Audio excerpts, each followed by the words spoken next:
તો બધા લોકો કે સબરનું ફળ મીઠું હોય, પણ મારામાં સબર નામની વસ્તુ નહીં મળે. ચાલો મોડું દઈ આવી. So hello, good morning guys. તો સવારમાં હું બેઠી હતી નાસ્તો લઈને, પણ એવામાં મારી ફ્રેન્ડનો ફોન આવી ગયો. મેં વાત તો કરતી હતી પણ રાહ જોતી હતી કે ક્યારે ફોન મૂકે ને મેં ક્યારે નાસ્તો કરું. ક્યુકી ખાના ઇઝ વેરી ઇમ્પોર્ટન્ટ ગાઈસ.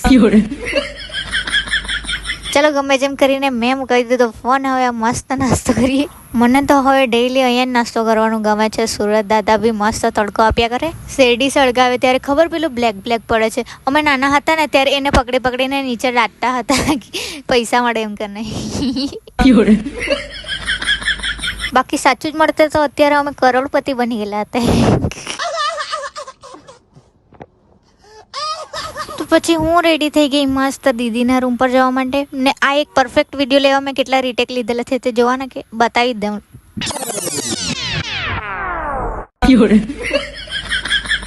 अरे हम तो फकीर आदमी हैं, झोला लेके चल पड़ेंगे जी. तो थोड़ा सा फोटो शूट करके हम जा रहे हैं मेरी दीदी के रूम पे. ચાલો જઈએ યાર. કંટાળા આવે જવાના પણ શું કરે, જવું જ પડે.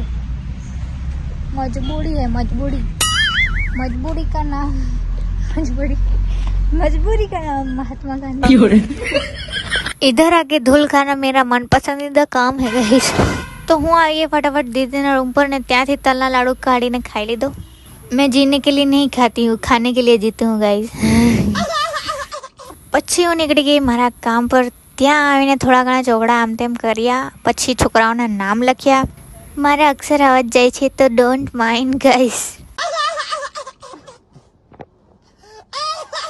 પછી 1 વાગે હું પાછી આવી ગઈ અને દીદી સાથે અમે નીકળી ગયા જમવાનું લેવા માટે. આ તળાવમાં મસ્ત વ્હાઈટ કમળ બી છે ગાઈસ, પર હમારે નસીબ में કહાં ગાઈસ કહાં.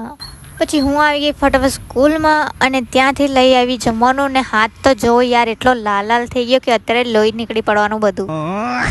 પછી તે જમવાનું આપીને હું આવી ગઈ ઘરે અને ઘરે આવીને મસ્ત ફેસ વોશ કરી લીધું. બહુ ગરમી લાગે યાર. અભી હમ ઠોસેંગે ખાના ક્योंकि मेरे को बहुत भूख लगी है. ओ माय गॉड, આજે તો અથાણું ખાવા. ભાઈ બહુ મહિના થઈ ગયા મેં અથાણું જ નહીં ખાધું. તો મેં મસ્ત બેસી ગઈ છું જમવા દાળ ભાત.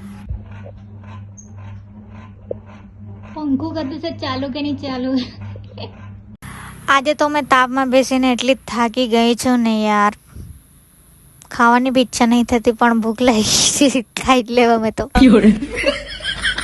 જમીને પછી થોડી વાર એને અમે નીકળી ગયા ઘરે દીદી સાથે. ઘરે આવીને બહાર બેસી લેતી થોડી વાર. તો તાપમાં જઈને થોબડું બહુ ટેન થઈ ગયું છે और મેં अपने થોબલે से કંટાળ ગઈ. થોબલે से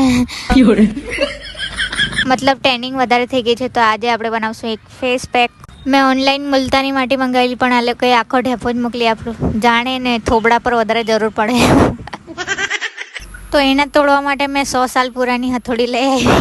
તેનાથી તોડું. મુલતાની માટી હતી કે પથ્થર સમજ નહીં પડતી હતી, તૂટતું નહીં હતું.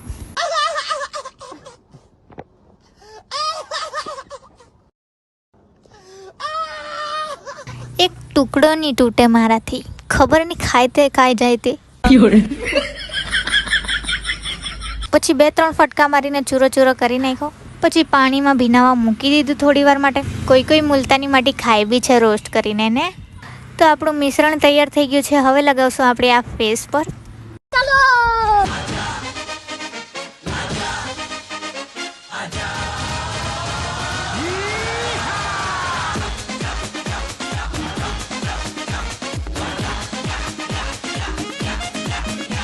તો આખા ફેસ પર લગાવી લીધું છે મેં. હાથ પર બી લગાવેલું હતું પણ વહેલું ધોઈ કાઢ્યું. अब थोबड़ा खींच रहा है तो धो डालते हैं इसको, मेरे से ऑप्शन नहीं होगा.